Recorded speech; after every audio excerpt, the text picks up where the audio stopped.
Hey guys, I got a great Christmas gift idea for you. It's a brand new book from the producers of Sports Spectrum. It's called The Increase 52-Week Devotional, Inspiring Stories of Faith from the World of Pro Sports. And it's out now. You can order it on Amazon. You can order it at theincrease.com. There's a bunch of other things you can order there at theincrease.com as well.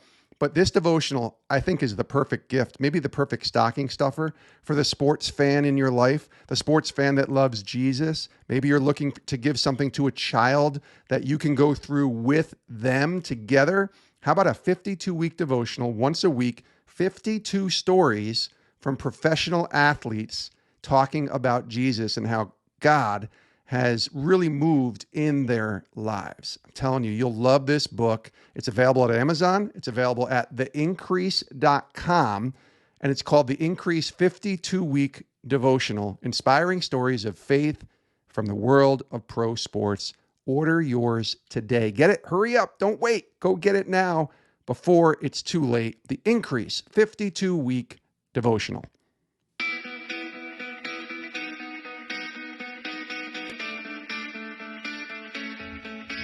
This is Sports Spectrum, the intersection of sports and faith, where we bring Jesus back into the conversation. Here's your host, Jason Romano. And welcome to the show, everyone. I am Jason. This is the Sports Spectrum podcast. And man, do we have a great conversation today with Dallas Jenkins, creator and director and co-writer of The Chosen. Tell me you've seen The Chosen. Please tell me, because it's the best thing I've watched on television in the past year. There's no doubt about it. If you were to have me give you a list of the best shows or the best anything that I watched on TV in 2021, The Chosen is probably number one. I think it is number one. It was that good. I discovered it in 2021. It came out in 2018, 2019. Somebody from my life group introduced me to it in 2020. Finally, I sat down and I binge watched the first season, and oh my gosh, it's so good. And we got Dallas Jenkins on today to talk about The Chosen. He's the creator and the director. He's also a big-time sports fan. Now, you can say that a lot about people who may not work in the sports space, and then they come on, and you can kind of tell that they're an okay sports fan or a casual sports fan, and we're trying to work that in to the conversation here. Well, that's not Dallas Jenkins. I mean, he plays fantasy baseball. He will tell you the lineup of the Cubs from 1984 when they lost to the Padres in the National League Championship Series. He will tell you all about the Bears from 1985, certainly the Michael Jordan years in the 90s and the late 80s with the Bulls. He's a legit sports fan. There's no doubt about it. And it's really cool for me to talk to a guy who's created something that has now reached over 300 million views on the Chosen app or anywhere else that you can actually watch it. 300 million views. That is insane. If we ever get this podcast to 300 million downloads, I mean, gosh, who knows? God can do anything. And I think Dallas's approach to The Chosen is really what our approach is to Sports Spectrum. We just want to produce a good show. And he's doing an amazing job with The Chosen. They got a new Christmas special that we're going to talk about in a second. And I can't wait for you to hear this conversation right now with Dallas Jenkins.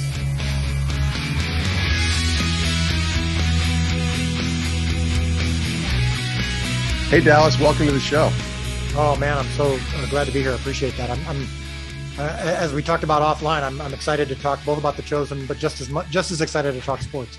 Right. You probably don't do a whole lot of interviews talking sports. So this is the perfect platform to do both of those, right? Because you talk about The Chosen all the time. Let me start with The Chosen, and then I promise you we'll get into some sports. As we record this, I went on the app today. Just a few minutes ago. You can go on the app, the Chosen app, and watch it for free there. But I saw that you had just passed 300 million views of The Chosen. First of all, congrats. And we're going to talk about this exciting Christmas production that you guys have with The Chosen in theaters. But when you hear that number, 300 million, what immediately pops in your mind? Yeah, it's crazy. I mean this sincerely. From the beginning of this project, I have profoundly avoided caring about or focusing on the numbers. Even in our company meetings, when our team will say, all right, we project X amount of money this month or X amount of views, I'm always like, I don't want to hear that. I don't want to talk about it. I don't want to project, because it's not relevant. We need to focus on the process. We need to focus on what God has in front of us. When I sit down at a computer screen, like right now I'm working on season 3. And when I sit down and I open up my laptop and the blank page is in front of me and the cursor is blinking and taunting me, they don't care about, the blank screen doesn't care about the viewers, like how many viewers we have or what the numbers are. That said, when you see 300 million views, and you know that represents tens of millions of viewers, it really is overwhelming. I mean, it really is wow, this is really fun because I know I'm not that good. Like I feel like I've worked hard. I feel like I've worked hard to become a filmmaker who's capable of delivering this story with excellence, but I'm not that good. Like, right. To have the kind of success the show is having. And for me, it's like a healthy reminder. It's like okay, well, I got to make sure that those viewers, that when we deliver season 3, that we're maintaining the spirit of what we started with, which is just wanting to plausibly portray the character and intentions of Jesus in the Gospels, and hopefully those views will continue. But for me, it really is it's just a symbol. It's like a symbol that represents impact, and the notes we get, like, because when you pay it forward in the app, mm-hmm. People can send thank you notes. And the notes we get from people and the comments we see online genuinely are more impactful than the number. But the number is it's a nice symbol for sure. Yeah, I mean, you're not gonna turn it down when somebody tells you you're gonna have 300 million views of a show that you're working on. But at the same time, I've heard you on some other shows and just read about the ideas of the loaves and the fish and just delivering it and doing it well, and then letting God do the rest. And that's got to be a cool testament when you think about just the idea of starting this. Was that it when you started this? Is the expectations, not putting a number on it, but just saying, hey, we're just going to do this and do this as best we can, because you're doing it in a way, like you said, crowdfunding. It's just a different style really than going through the normal Hollywood system. Yeah. And I mean, every step of this process, I have come with an open hand. My wife refers to it as the manna program. In the Old Testament, when God gave manna to the Israelites every morning, he said, don't store any up extra for the future. If you do, I'll make it rot. I believe that's because he wanted them every morning to come out with hands outstretched. Right. And that's how we've approached this project. And from day one, because I was coming off of a career failure. So I had no expectations. No one was rolling out the red carpet for me. And I became genuinely comfortable with and content with just doing whatever God wanted. Sometimes it's hard to decipher, but I wasn't going to focus on goals and projections and numbers and achievements and success or failure. Like you mentioned, I just wanted to provide the 5 loaves and 2 fish that I had. And if God deemed them worthy of acceptance, the transaction was over. So the decision to crowdfund wasn't my choice. I thought that was a ridiculous idea.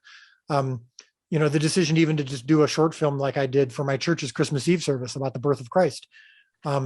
That's not part of any grand plan to ultimately have a global, television show. Right. That was just a short film for my church's Christmas Eve service, shot on my friend's farm in Illinois. Each step that we've taken has been one step at a time, and it's been okay, this feels like what God is wanting us to do, so we'll do it. And I just really want to make sure it's as good as it possibly can be. And then after that, what happens with it is not up to me.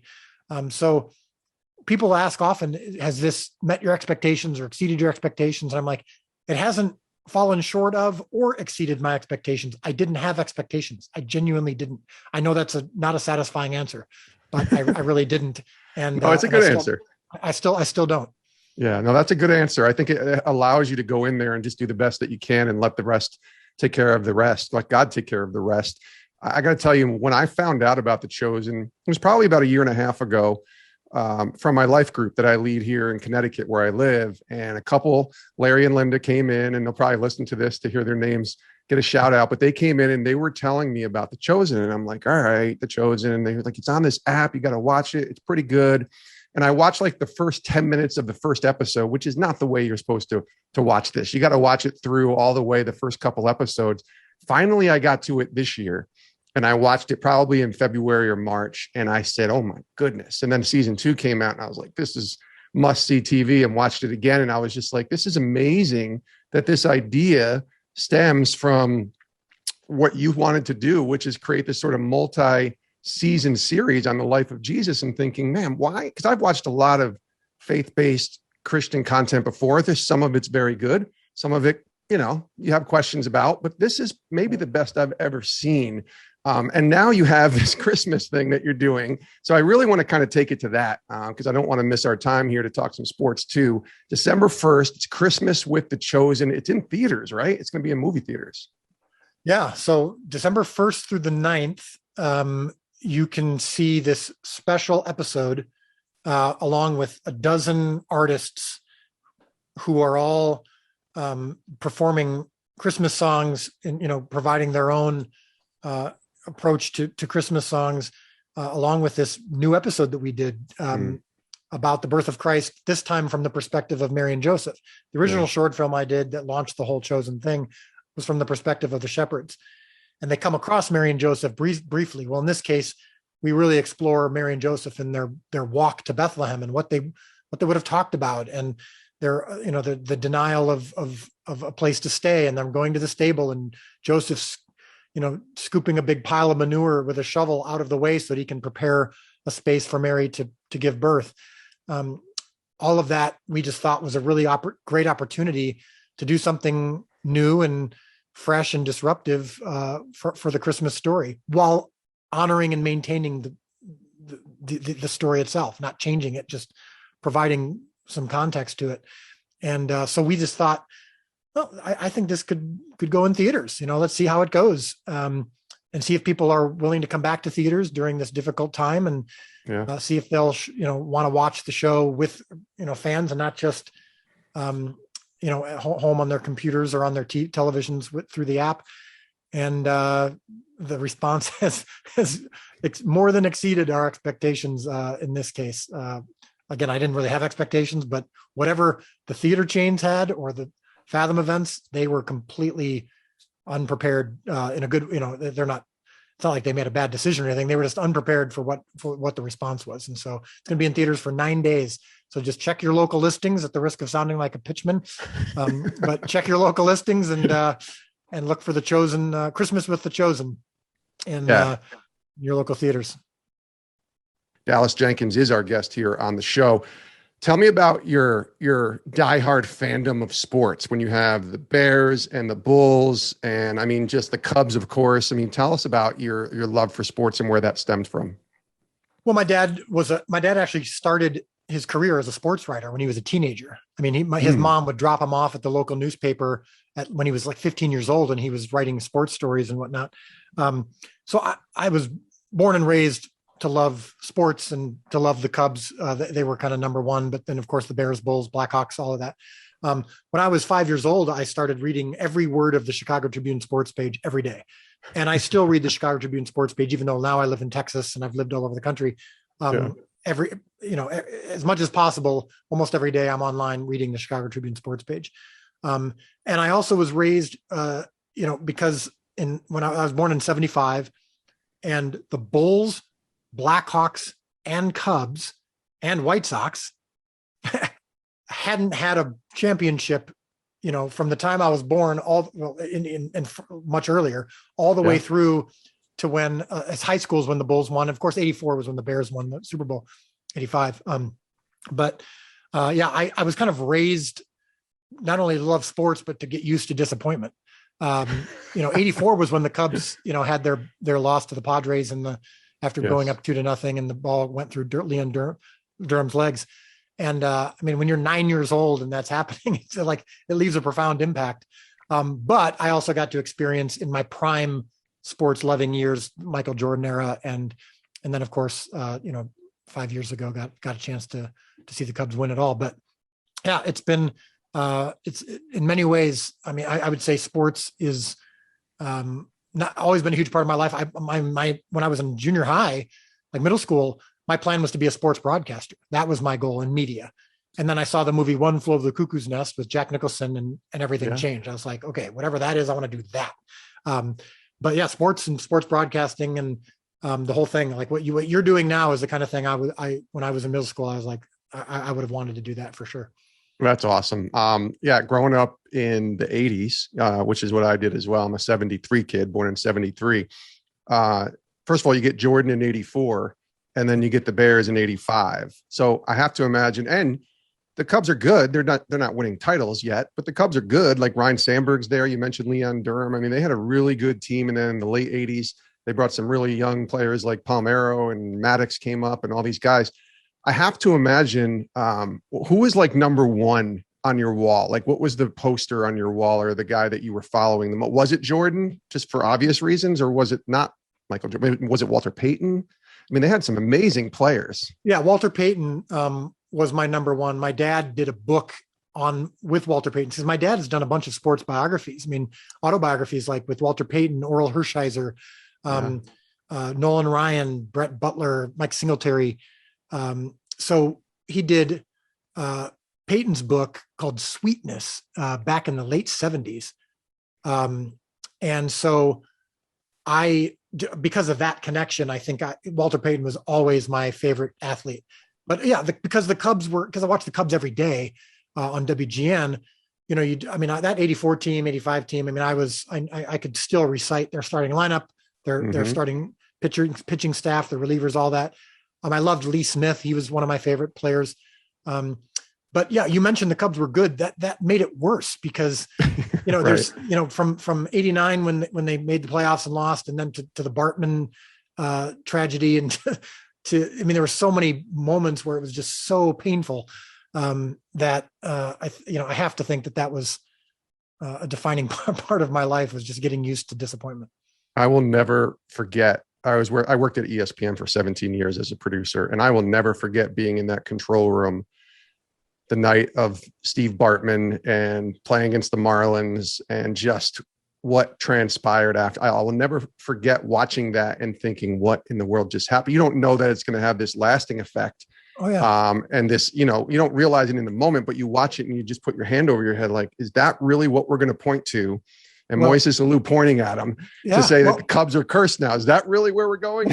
When that happened, it was still 3-0 Cubs with Mark Pryor on the mound. So, that's right. I mean, I remember my family, who were all huge Cub fans, and my extended family would get kind of gathered together for various reasons at my house in Los Angeles, where I was living at the time. And I remember my brother in the 7th inning when the Cubs were winning and they were so good. And you really thought they're going to get there. They're going to get to the World Series. My brother said, "Oh, I'm not ready for this." And I was like, "Shut up. Don't jinx it. Don't say anything." And sure enough, I believe we can blame my brother for it all, because he jinxed it. But when it happened, when the Bartman thing happened, you're frustrated and you're like, "Oh, come on." But you're not thinking it's going to be 8-3 in 10 minutes. Right. But it was absolutely the like the door to the curse was officially opened.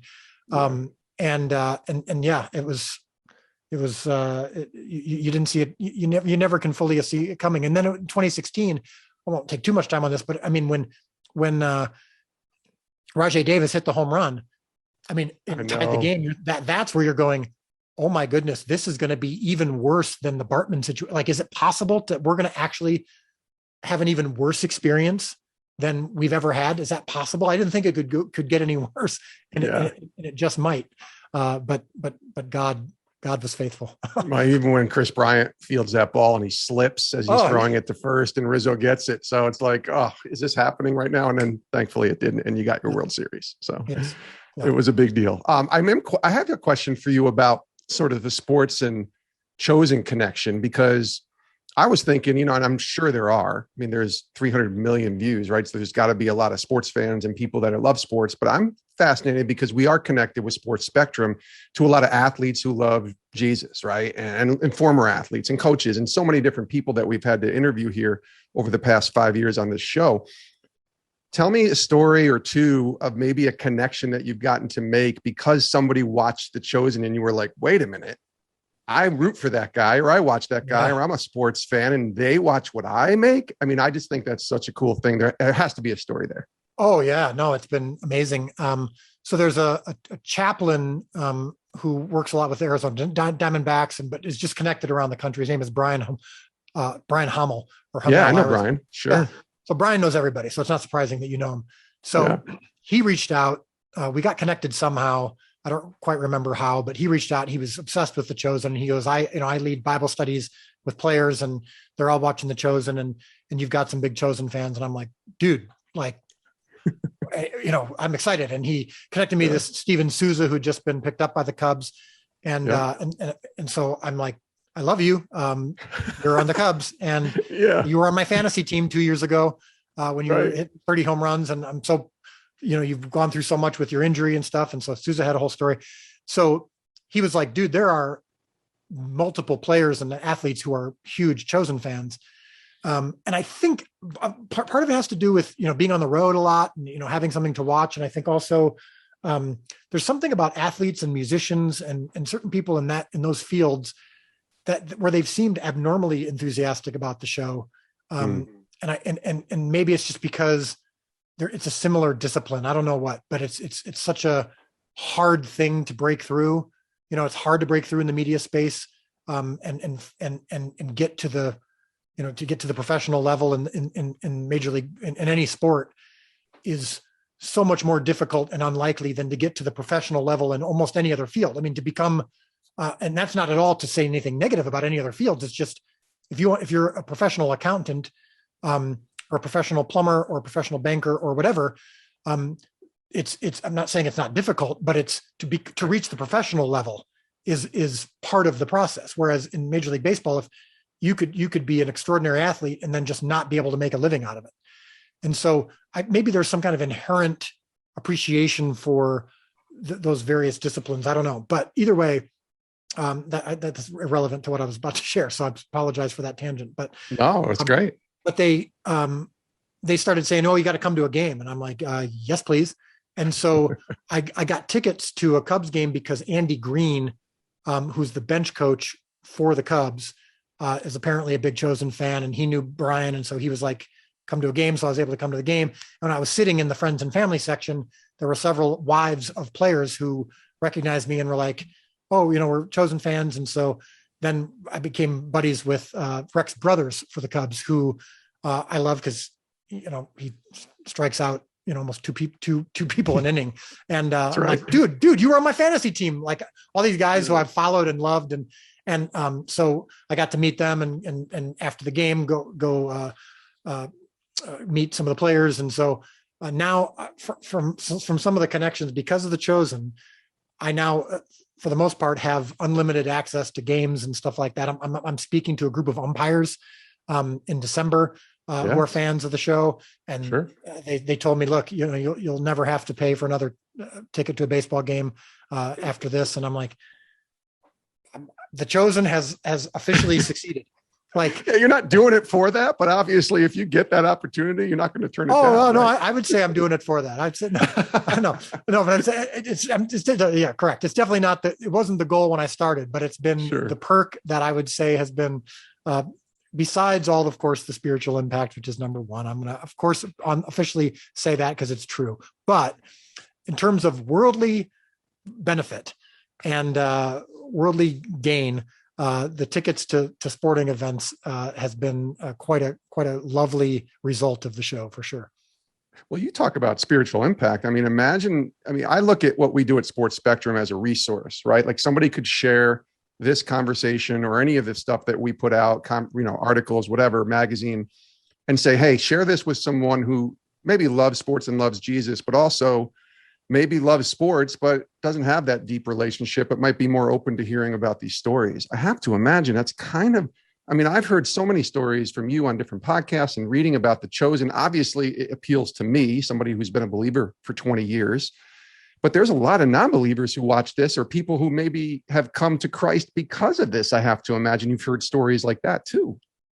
Oh yeah, no, that's a regular occurrence. And I think the reason is because we really do write the show and create the show as a normal show. It's based on the people of first century Galilee. It's based on the primary source of truth is the Gospels, of course. And I'm a believer, but I mean, the majority of our cast and crew are not believers. And they love, like they were thrilled to be part of the show because they love the script so much. And what's funny is a lot of Christians, like you mentioned, you watched the first 10 minutes of episode 1. Yeah. What's funny is a lot of Christians who've watched episode 1, for example, have experienced like the first 45 minutes where Jesus doesn't even show up, was somewhat confusing for them, where they were like, who where are the Bible verses and where's Jesus? I thought this was a Jesus show and I don't recognize these stories from the Bible. What is this? And they actually kind of get confused. And because they're not watching it like they would watch a normal show. Like when you watch the pilot episode of any show, think of a show, Breaking Bad, This Is Us, Friday Night Lights, which is a huge influence on The Chosen. I love Friday Night Lights. Yeah, it's one of my favorite shows ever. And it was a huge influence on The Chosen in terms of the kind of the authentic approach to the stories. But anyway, you're not sitting there the first episode going, who are these people? I don't get this. I don't recognize this. You're just assuming, yes, I'm going to get to know these people. I get to experience this world and it will all, I'll get to know it more as I watch. It's interesting that unbelievers or people who are less familiar with the Bible don't have that confusion with episode 1, for example. They're watching it like it's a normal show, right? Because that's how they watch most shows. And they're not trying to connect it to some Bible story. So they have a unique experience with it. And for many of them, we've heard from and have fans and cast and crew members whose family members have completely been transformed by the show or not. I mean, they've just loved the show and they love getting to know more about Jesus and the Gospels, and they love the first century aspect of it. They love the show like they would love any show. And that's been an awesome thing to witness, is that this show seems to have broken down some of those cultural barriers and religious barriers, or lack thereof, that people just seem to be unifying behind the show. And what experience you have with it is between you and God. And my job is just to get you there. Yeah. And maybe you'll get even more people there through Christmas with The Chosen, which is coming out December 1st. Go to thechosen.tv and put /Christmas in there if you want to look for the Christmas section and check out where the show is going to be or where the episode's going to be. It's going to be a pretty cool thing. I saw it's like 2 hours, right? It's like a movie. It's not like an episode of The Chosen that you would watch on the app. It's like 30 minutes, right? Well, to be clear, the episode itself is about 40 minutes. The special is 2 hours because we have a bunch of incredible artists: For King and Country, Maverick City Music, Brandon Lake, Phil Wickham, Kane, We the Kingdom, and more, who are all contributing Christmas songs that they filmed on the set of The Chosen. So and cool. We've got, it's really a beautiful special. It's like, it takes you back to, some of the great Christmas, I don't want to call it a variety show, but, when you gathered around and you watch some of these, great TV specials that were centered around Christmas, this is that. So you're going to get some extraordinary music, some monologues that are beautiful. We did this last year, and these monologues last year were just knocked people out. And we have some new ones this year that are great. And then, of course, you've got the brand new episode of The Chosen that is Chosen canon. I mean, it has characters from the show itself, and it's part of the milieu, as it were, of the Chosen experience. That's really great.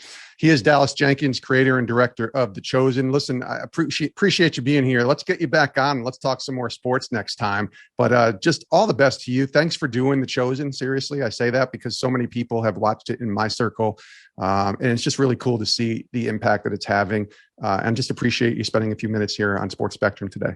Yeah, absolutely. I really want to do this more often. So let's make sure it happens. And thanks so much for having me on. And super thankful to have had Dallas Jenkins here on Sports Spectrum. And he said it. He's going to come back on again. In fact, he said, anytime Jason wants to have me on to talk sports and to talk faith, let's do it. So we're going to have Dallas Jenkins on again. I don't know when, maybe season 3, which is coming out at some point in 2022 next year. So when that comes out, we'll try to get Dallas Jenkins back on and talk some sports, talk some Chosen.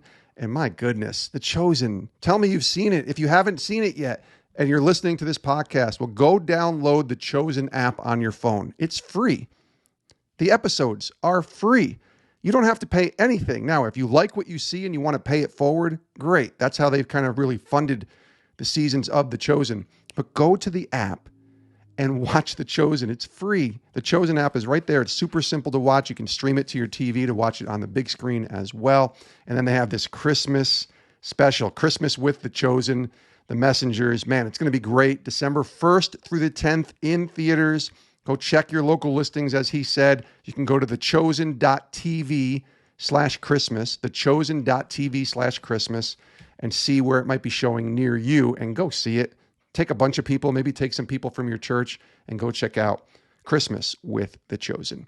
Thanks again for tuning into our show today. A little different than the normal athletes or coaches that we have on Sports Spectrum, but we got plenty of episodes that you can catch up on and plenty of more athletes and coaches that are going to be coming on in future shows. But make sure you check out sportspectrum.com. That's our home base for all of our content here at the Ministry of Sports Spectrum, sportspectrum.com. Bookmark it, and then whatever app you're listening to this podcast on, make sure you subscribe so that you never miss an episode of Sports Spectrum's podcast. There's almost 1,000 episodes out there that you can go back and listen to. I couldn't believe that number when I heard it. In 5 years, 1,000 episodes and interviews that we've done here at Sports Spectrum. It's just insane. We also have the 52-week devotional that I told you about at the top. You can check that out in the show notes, and you can order the 52-week devotional as a gift for someone you love or maybe for yourself. 52 stories, 52 encouraging devotionals on professional athletes and their journey with Jesus. Check it out at sportspectrum.com. In the show notes, you can order the devotional and join us next time right here on the show. Have a great rest of your day.